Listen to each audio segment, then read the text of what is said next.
and girls, and welcome to another edition of Peculiar Picture Books. Today we're going to be studying a very special author. His name is Carle. Wait until you find out just how he does his artwork. I love it, and I know you will too.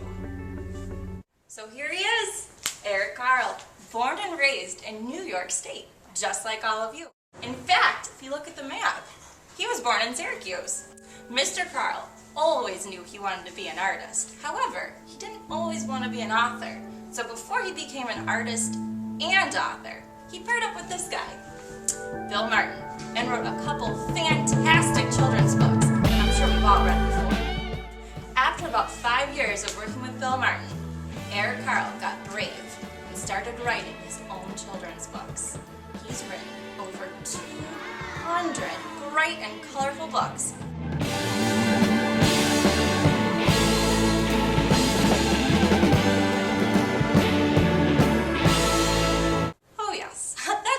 Talking about his illustrations, weren't we? Back to what he does. Let's take a look at a video of him doing some of his best artwork. Brown Bear, what you see is done in collage technique.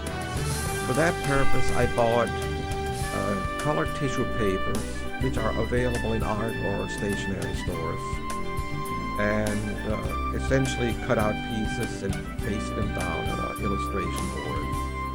When I did a second book, I wanted the colors, the flat colors of the tissue paper to be more interesting, and I would paint some brush strokes over the tissue paper to make them more lively and more interesting. Later I discovered that these store-bought colored tissue papers fade in daylight, or especially in the sun.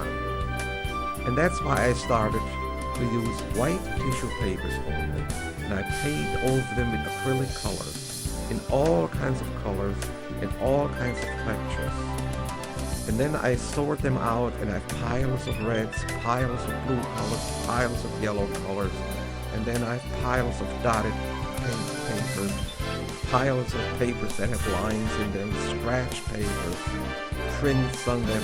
I might use a piece of carpet, make a print on tissue paper. So that then becomes my palette. Instead of squeezing paint out of a tube, I go to my colored tissue papers and cut or tear out shapes, and from that I make my pictures. I love to create artwork too. So, inspired by his video, I decided to make my own book. This is based off of the chameleon story that we saw a little earlier on. I'd like to read it to you. The Very Sick Chameleon. Once upon a time, there was a chameleon.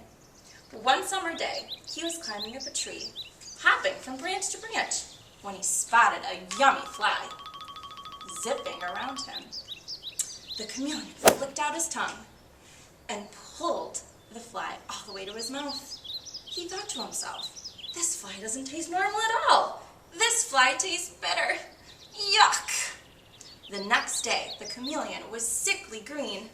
Ooh, his stomach started to groan, and it groaned more.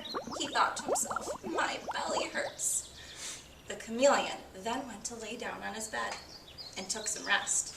Thanks to the fly, the chameleon stayed in bed with a bellyache for 3 whole days. This amazing author is one I wanted to share with you, with many more to come. He inspired me, and I hope he inspires you. Hopefully, in the future, we can all sit down, we can make some work, just like the Very, Very Sick Chameleon. Thank you, everyone. I hope to see you again soon.